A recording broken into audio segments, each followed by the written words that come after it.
Il Tribunale del riesame conferma il provvedimento e rigetta il ricorso della difesa. Rimane ai domiciliari il settantenne Gaetano Agozzino. La vicenda è quella relativa all'incidente mortale verificatosi lo scorso 9 maggio lungo la statale 640 all'altezza del bivio di Contrada Maddalusa. La strada al momento del sinistro era chiusa al traffico in quanto facente parte della quinta tappa del Giro d'Italia. Da lì a poco, infatti, sul posto sarebbero passati i ciclisti in corsa.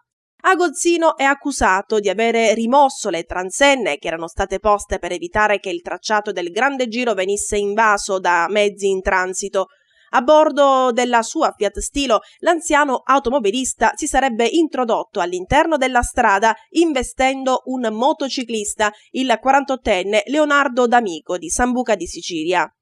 Il sambucese, le cui condizioni apparvero subito gravissime, è deceduto la scorsa domenica mattina dopo quasi un mese di lotta tra la vita e la morte. Circostanza che è valsa al settantenne automobilista l'aggravamento dell'accusa da lesioni personali colpose, per la quale a ogni modo non gli era stata applicata alcuna misura, in omicidio stradale. Agozzino si trova ai domiciliari per un'altra accusa, per la quale il riesame ha confermato la misura cautelare, quella di resistenza a pubblico ufficiale.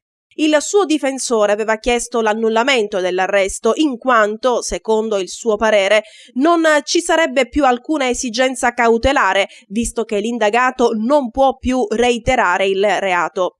Agli arresti domiciliari l'anziano c'è finito quel 9 maggio, lo stesso giorno dell'incidente.